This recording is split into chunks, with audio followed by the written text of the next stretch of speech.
जय हिंद साथियों, स्वागत है एक बार फिर से आप सभी का शिक्षा संकल्प के इस ऑनलाइन यूट्यूब प्लेटफॉर्म पर। कैसे हैं आप सभी साथी? आशा करते हैं कि आप लोग बहुत ही अच्छे होंगे, स्वस्थ होंगे। आप सभी दोस्त जानते हैं कि डेली सुबह 11:30 बजे सामान्य ज्ञान की स्पेशल क्लास होती है, जो कि बीएड एंट्रेंस एग्जाम 2026 के लिए महत्वपूर्ण है। आप किसी भी स्टेट से उस स्टेट की बीएड प्रवेश परीक्षा की तैयारी में अभी से मेहनत के साथ लग चुके हैं, तो डेली इन क्लासेस को अटेंड करना बिल्कुल मत भूलिएगा। यहाँ पर साथियों सेलेक्टेड क्वेश्चन ही कवर किए जा रहे हैं। यदि आप लोग सुबह 11:30 बजे इन क्लासेस को अटेंड कर रहे हैं, आप लोग बहुत ही कंफर्टेबल फील करेंगे जीके जीएस सेगमेंट में। आइए शुरुआत करते हैं बिना किसी देरी के। आप लोग पूरे धैर्य के साथ, पूरे पेशेंस के साथ अंत तक बने रहिएगा इस स्पेशल क्लास में। और आपके सामने क्वेश्चन नंबर पहला लग चुका है, आंसर करें सब लोग। निम्नलिखित में से जैन धर्म के 24वें तीर्थंकर का नाम आप लोग बता दीजिए। यहाँ पर 4 विकल्प आपके सामने दे दिए गए हैं। तो जो भी साथी जा रहे हैं ऑप्शन नंबर 3 पर, वो बिल्कुल राइट हो जाएंगे।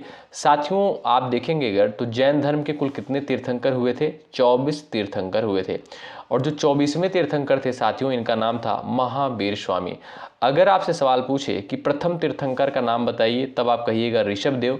अगर आपसे सवाल पूछे 23वें तीर्थंकर का नाम बताइए, तब आप कहेंगे पाषाणनाथ। यानी साथियों ये तीनों तीर्थंकर जो है जैन धर्म से संबंधित जो हैं, ये इंपॉर्टेंट है, एग्जाम में यहीं से सवाल बनते हैं। कभी कभी आपसे पूछ लेता है 24वें तीर्थंकर कौन थे, आपसे पूछ लेगा पहले तीर्थंकर कौन थे, 23वें तीर्थंकर कौन थे। ये तीनों क्वेश्चन आपके एग्जाम के लिए महत्वपूर्ण है। अगला सवाल देखिए, जैन धर्म के प्रवर्तक महावीर स्वामी को ज्ञान की प्राप्ति जो है किस स्थान पर हुई थी? साथियों ज्ञान जो शब्द है, इसको जैन धर्म में कैवल्य कहा जाता था। ठीक है, तो आप लोग आंसर करिएगा, जैन धर्म के प्रवर्तक महावीर स्वामी को ज्ञान यानी कैवल्य की प्राप्ति जो है किस स्थान पर हुई थी? फटाफट आप लोग आंसर देने का प्रयास करिएगा। चलिएगा, यहाँ पर आपका राइट आंसर क्या हो जाएगा?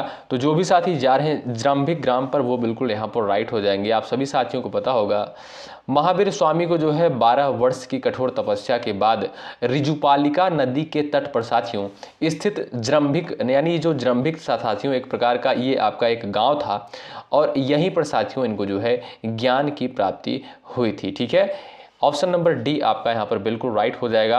और साथियों महावीर स्वामी की जो है मृत्यु कहाँ पर हुई थी? पावापुरी में हुई थी। अगला सवाल देखें, ये रहा आपके सामने क्वेश्चन नंबर 3।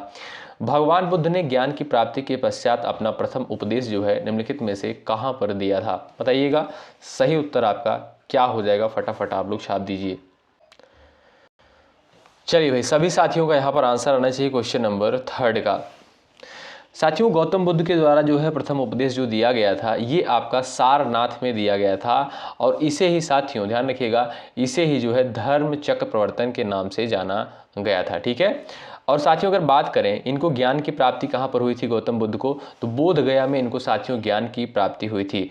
अच्छा, कभी कभी सवाल पूछता है कि सर्वाधिक उपदेश जो है इनके द्वारा कहाँ पर दिया गया था? ध्यान रखिएगा, श्रावस्ती में जो है सबसे अधिक उपदेश जो है गौतम बुद्ध के द्वारा दिया गया था। ठीक है, और कुशीनगर में साथियों इनकी मृत्यु हुई थी, यानी इन्होंने जो है अपना शरीर त्याग दिया था कुशीनगर या कुशीनारा में। ये भी पॉइंट ध्यान रखें।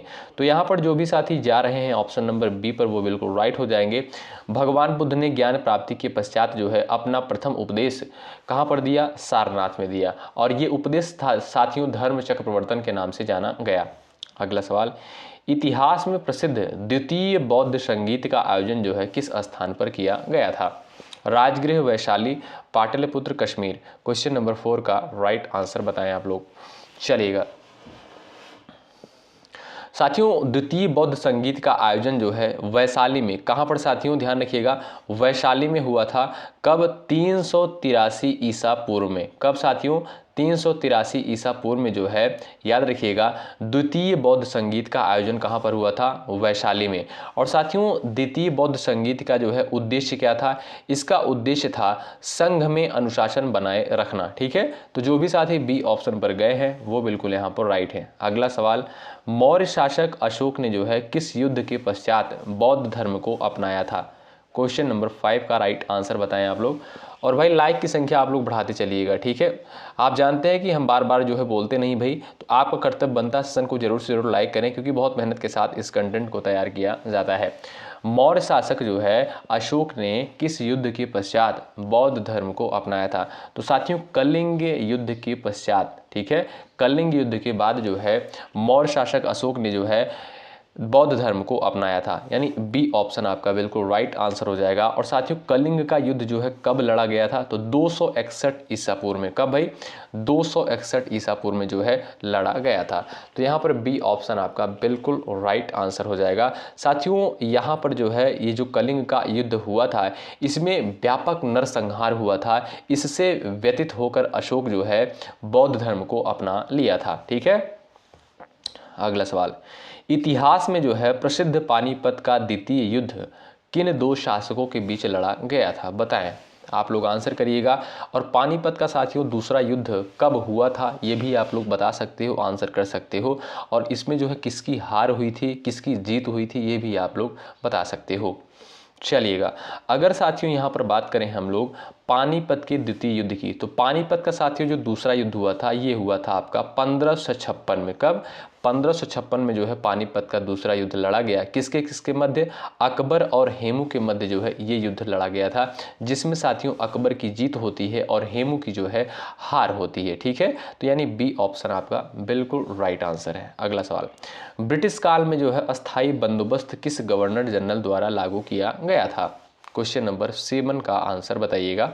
चलिए, ब्रिटिश काल में अस्थाई बंदोबस्त किस गवर्नर जनरल के द्वारा लागू किया गया था? बताएं, सभी साथी आंसर करिएगा। तो भाई जो भी साथी जा रहे हैं ऑप्शन नंबर 2 पर वो बिल्कुल राइट हो जाएंगे, लॉर्ड कॉर्नवालिस। साथियों आप सभी जानते होंगे, नहीं जानते हैं तो जान लीजिए, 1793 में। कब? 1793 में जो है लॉर्ड कॉर्नवालिस ने अस्थाई बंदोबस्त लागू किया, जिसमें जो है जमींदारों को भूमि का मालिक बनाया गया था। ठीक है, तो बी ऑप्शन वाले साथी यहाँ पर बिल्कुल राइट है। अगला सवाल देखिए, भारतीय इतिहास की 1857 की प्रथम स्वतंत्रता संग्राम की शुरुआत किस स्थान से हुई थी? क्वेश्चन नंबर 8 का राइट आंसर क्या हो जाएगा? फटाफट बताइएगा आप लोग। चलिएगा भाई, सही आंसर क्या हो जाएगा? फटाफट आप लोग बताएं। तो भैया आप लोग जानते होंगे 10 मई 1857 को, कब साथियों? 10 मई 1857 को जो है मेरठ से 1857 की क्रांति की शुरुआत हुई थी। इसे जो है प्रथम स्वतंत्रता संघर्ष यानी प्रथम स्वतंत्रता संग्राम के नाम से भी जाना जाता है। ऑप्शन नंबर 3 राइट हो जाएगा। डेट याद रखिएगा, 10 मई 1857। ठीक है भाई, अगला सवाल, स्वराज मेरा जन्मसिद्ध अधिकार है, यह प्रसिद्ध कथन जो है किस राष्ट्रीय नेता द्वारा दिया गया था? बताइए, स्वराज मेरा जो है जन्म सिद्ध अधिकार है, तो ये साथियों किसके द्वारा कहा गया? बाल गंगाधर तिलक के द्वारा कहा गया। ऑप्शन नंबर 3 जो है बिल्कुल राइट आंसर है। अगला सवाल, भारतीय राष्ट्रीय कांग्रेस की स्थापना किस वर्ष की गई थी? क्वेश्चन नंबर 10 स्क्रीन पर लग चुका है। आंसर फटाफट आप लोग छापते हुए चलिएगा भाई, चलिएगा आंसर देते हुए आप लोग चलिएगा। बात करें साथियों अगर हम लोग भारतीय राष्ट्रीय कांग्रेस की स्थापना, तो इसकी स्थापना कब हुई थी? 28 दिसंबर 1885 को जो है भारतीय राष्ट्रीय कांग्रेस की स्थापना कहाँ पर हुई थी साथियों? महाराष्ट्र यानी मुंबई में जो है इसकी स्थापना हुई थी। किसके द्वारा करी गई थी? A.O. ह्यूम के द्वारा जो है भारतीय राष्ट्रीय कांग्रेस की स्थापना करी गई थी। ठीक है, तो यहाँ पर जो भी दोस्त बी ऑप्शन पर जा रहे हैं वो बिल्कुल राइट हो जाएंगे। ठीक है, अगला सवाल, भारत की संविधान सभा की प्रथम बैठक कब आयोजित की गई थी? क्वेश्चन नंबर 11 स्क्रीन पर लग चुका है, छापिएगा आंसर आप लोग। चलिए, आप लोग पिछले साल का साथियों पेपर उठाएंगे तो पाएंगे कि इसी आधार पर, इसी पैटर्न पर बिल्कुल सवाल पूछे गए हैं। ठीक है, चलिए तो बात करें अगर हम लोग यहाँ पर प्रथम बैठक की, तो 9 दिसंबर 1946 को संविधान सभा की प्रथम बैठक हुई थी और इसके अस्थायी अध्यक्ष थे डॉक्टर राजेंद्र प्रसाद। ठीक है, तो ए ऑप्शन आपका बिल्कुल करेक्ट आंसर हो जाएगा। अगला सवाल देखिए, भारतीय संविधान में मौलिक अधिकारों का वर्णन जो है किस भाग में देखने को मिलता है? क्वेश्चन नंबर 12 का आंसर बताइएगा। और मौलिक अधिकारों की संख्या कितनी है ये भी आप लोग बता सकते हो, आंसर कर सकते हो। वर्तमान समय में कुल कितने मौलिक अधिकार हैं, मूल संविधान में कुल कितने मौलिक अधिकार थे, ये सारे क्वेश्चन परीक्षा में पूछे जाते हैं। तो बात करें साथियों अगर हम लोग मौलिक अधिकार की, तो मौलिक अधिकार संबंधित अवधारणा जो है ये आपका अमेरिका के संविधान से लिया गया है। कहाँ से? अमेरिका के संविधान से लिया गया है। और इसका उल्लेख जो है भारतीय संविधान के भाग 3 में किया गया है। अनुच्छेद की बात करें तो 12 से 35 के तहत जो है इसका उल्लेख किया गया है। ठीक है, वर्तमान समय में साथियों आप देखेंगे तो 6 मौलिक अधिकार हैं, लेकिन मूल संविधान में साथियों 7 मौलिक अधिकार हुआ करते थे। 7वां मौलिक अधिकार साथियों कौन सा था? ये था आपका संपत्ति का अधिकार जो था, ये भी आपका मौलिक अधिकार के अंतर्गत आता था। लेकिन साथियों इसको जो है मौलिक अधिकार की श्रेणी से हटाकर इसको अनुच्छेद 300A, ध्यान रखिएगा, अनुच्छेद 300A के तहत इसको रख दिया गया और इसे एक कानूनी अधिकार बना दिया गया। ठीक है, तो आप लोग ध्यान रखें, बड़ा इंपॉर्टेंट है। तो यहाँ पर जो भी साथी बी ऑप्शन पर गए हैं वो बिल्कुल राइट है। आशा करता हूँ कि सारी चीज़ें आप लोग बिल्कुल समझ गए होंगे। भाग 2 की साथियों अगर हम बात करें तो इसमें जो है नागरिकता का उल्लेख किया गया है। किसका? नागरिकता का उल्लेख किया गया है। नागरिकता 5 से 11 अनुच्छेद के अंतर्गत आती है। ठीक है, भारतीय शासन व्यवस्था में देश का जो है संवैधानिक प्रमुख कौन होता है? बताइए, भारतीय शासन व्यवस्था में देश का संवैधानिक प्रमुख जो है कौन होता है? क्वेश्चन नंबर 13 का राइट आंसर क्या हो जाएगा? प्रधानमंत्री, मुख्यमंत्री, राष्ट्रपति, लोकसभा अध्यक्ष। तो यहाँ पर आपका राइट आंसर हो जाएगा साथियों राष्ट्रपति। ऑप्शन नंबर आपका 3 बिल्कुल राइट आंसर है। आगे बढ़ते हैं, अगला सवाल देखते हैं। भारत के राष्ट्रपति का निर्वाचन निम्नलिखित में से कौन करता है? बताइए, चलिए फटाफट आंसर दीजिएगा आप लोग। केवल संसद करती है, केवल राज्य विधानसभाएं करती हैं, निर्वाचक मंडल या सुप्रीम कोर्ट? क्वेश्चन नंबर 14 का राइट आंसर क्या हो जाएगा? बताएं। भारत के राष्ट्रपति का निर्वाचन जो है निम्नलिखित में से कौन जो है करता है? क्वेश्चन नंबर 14 का राइट आंसर क्या हो जाएगा? ध्यान रखें सभी प्यारे साथी, यहाँ पर आपका राइट आंसर हो जाएगा क्या? आपका राइट आंसर हो जाएगा निर्वाचक मंडल। ऑप्शन नंबर 3 जो है बिल्कुल करेक्ट आंसर हो जाएगा। अगला सवाल, भारतीय लोकसभा का सामान्य कार्यकाल कितने वर्षों का होता है? बताइए।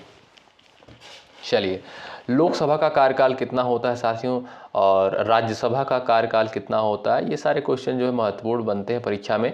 और निम्न सदन किसे कहते हैं? उच्च सदन किसे कहा जाता है? तो यहाँ पर देखिए भाई, बात करें अगर हम लोकसभा की, तो लोकसभा साथियों ये आपका इसका जो कार्यकाल होता है 5 वर्ष होता है।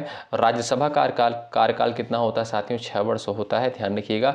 और लोकसभा को साथियों क्या बोलते हैं? निम्न सदन इसे कहा जाता है। क्या?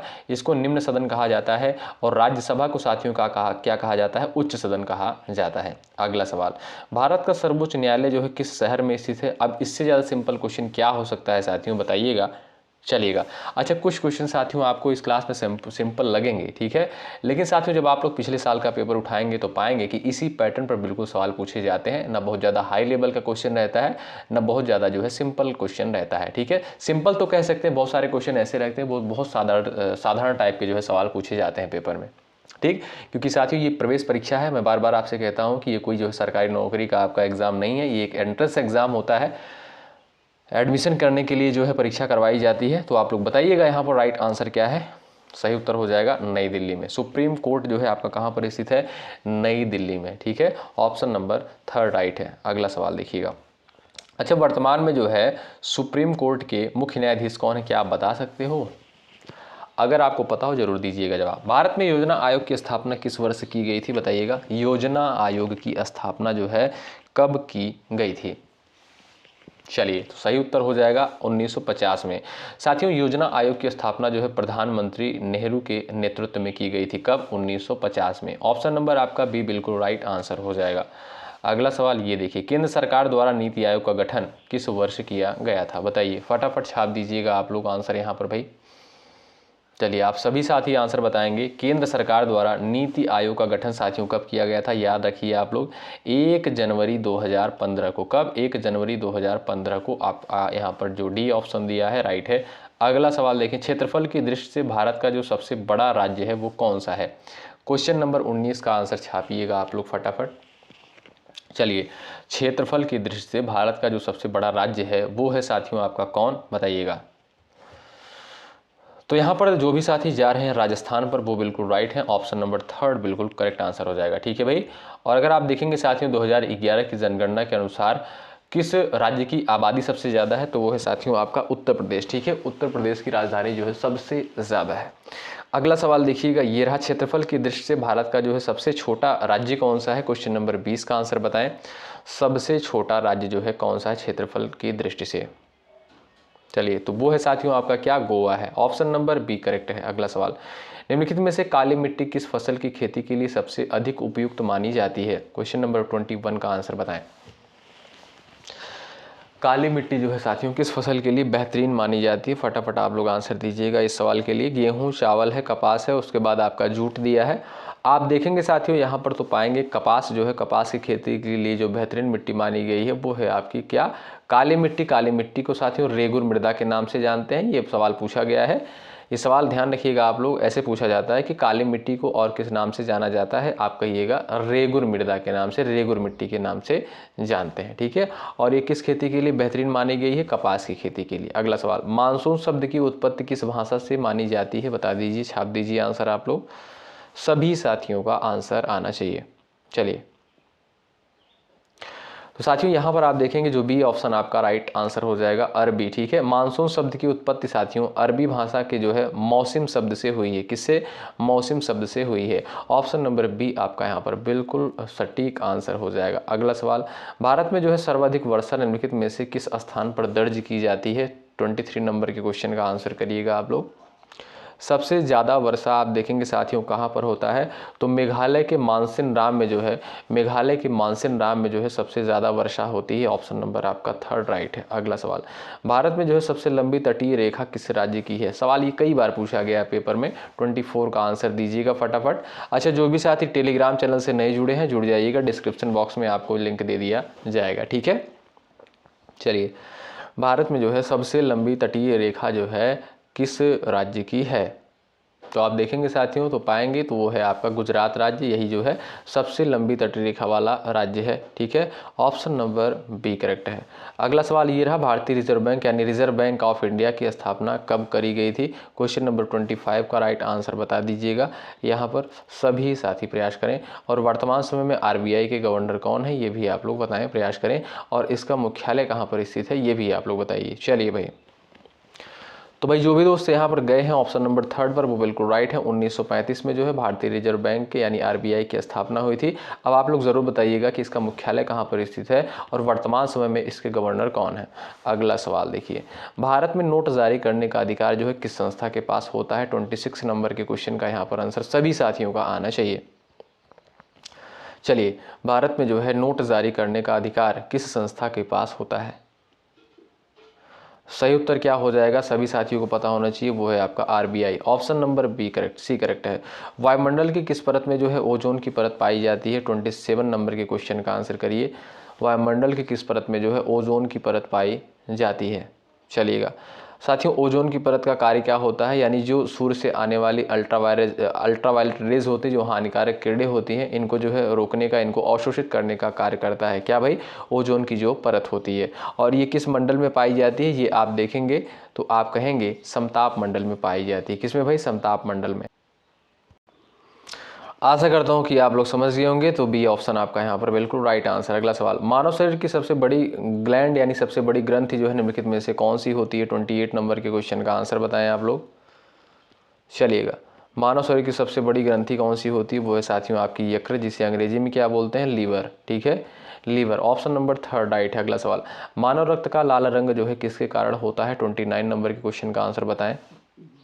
किसके कारण जो है जो मानव का ब्लड होता है वो रेड कलर का होता है, वो लाल कलर का होता है? बताइएगा। चलिए, आप देखेंगे तो राइट आंसर हो जाएगा हीमोग्लोबिन के कारण जो ब्लड का रंग होता है वो होता है आपका लाल। अगला सवाल, विटामिन सी की कमी से जो है कौन सा रोग उत्पन्न होता है? बता दीजिए। बेरी बेरी, स्कर्वी, रिकेट्स और आपका दिया है एनीमिया। सही आंसर बताइएगा। विटामिन सी की कमी से जो है कौन सा रोग होता है? चलिएगा, और जल में साथियों कौन सा विटामिन घुलनशील नहीं होता है ये भी आप लोग बता सकते हैं, इंपॉर्टेंट है। चलिए प्रयास करिएगा। तो भाई यहाँ पर आप देखेंगे साथियों राइट आंसर क्या हो जाएगा? स्कर्वी। ठीक है, और साथियों विटामिन सी जो है ये आपका जल में घुलनशील होता है, ये भी सवाल पूछा गया पेपर में, ध्यान रखें। अगला सवाल, स्वतंत्र भारत के प्रथम राष्ट्रपति के रूप में किस महान व्यक्तित्व ने पदभार ग्रहण किया था? चलिए इसका आंसर दे दीजिए। 31 नंबर के क्वेश्चन का राइट आंसर क्या हो जाएगा? तो भाई जो भी साथी बता रहे हैं डॉक्टर राजेंद्र प्रसाद, वो बिल्कुल राइट है। ऑप्शन नंबर बी आपका करेक्ट हो जाएगा, प्रथम राष्ट्रपति थे। अगला सवाल, भारत के प्रथम उपराष्ट्रपति के रूप में निम्नलिखित में से किसे चुना गया था? बताइए। प्रथम उपराष्ट्रपति के रूप में जो है किसे चुना गया था? सर्वपल्ली राधाकृष्णन जी को। किसे भाई? डॉक्टर सर्वपल्ली राधाकृष्णन जी को जो है प्रथम उपराष्ट्रपति के रूप में चुना गया था। बी ऑप्शन आपका राइट है। भारत में राष्ट्रगान जन गण मन के रचयिता जो है कौन है? अब इतना सिंपल क्वेश्चन, इसका आंसर तो सभी लोग, मुझे पूरा भरोसा है कि आप लोग दे दोगे।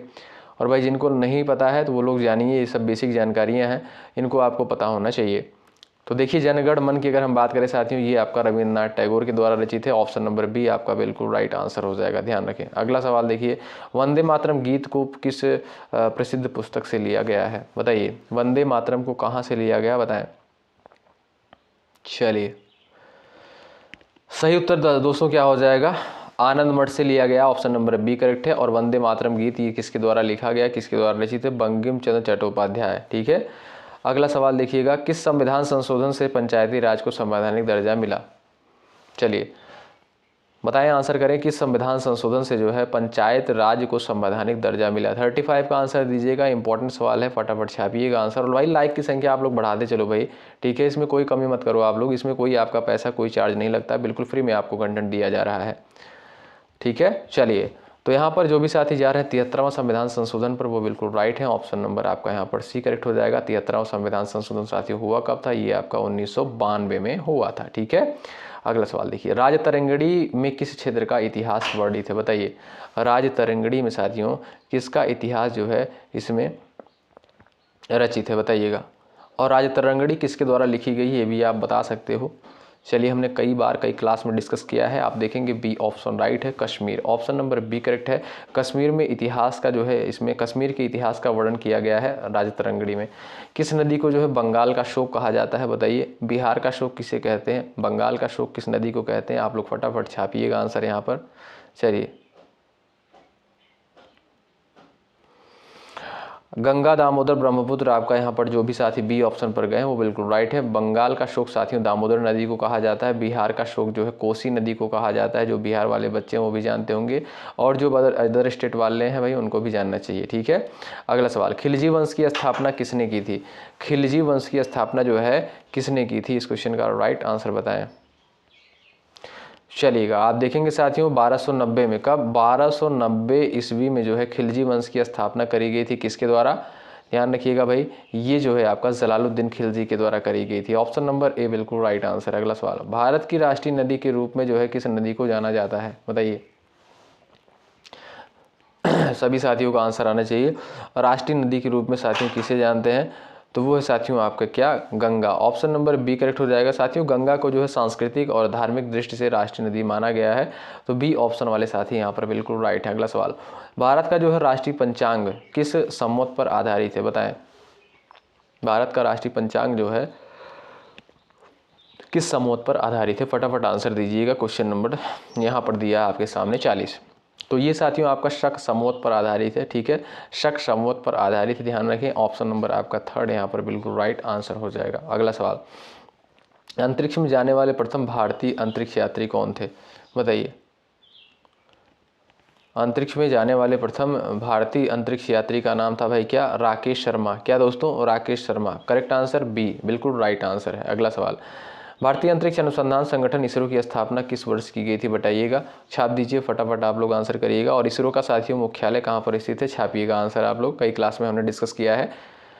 जो भी क्वेश्चन भाई मैं आपसे पूछता हूँ सबका आंसर आप लोग जरूर दीजिए, इंपॉर्टेंट होते हैं। और मैं उसी क्वेश्चन का आंसर पूछता हूँ जो क्वेश्चन हमने पिछले क्लासेस में डिस्कस किया है, ठीक है। और बाकी क्वेश्चन का आंसर मैं नहीं पूछता हूँ, ठीक है।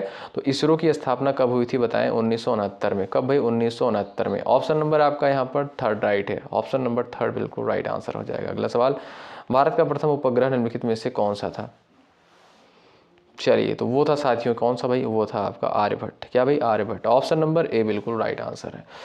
सवाल नंबर नेक्स्ट है, वैज्ञानिक हरगोविंद खुराना को नोबेल पुरस्कार किस क्षेत्र में प्रदान किया गया था? क्वेश्चन नंबर 44 का आंसर बताइएगा।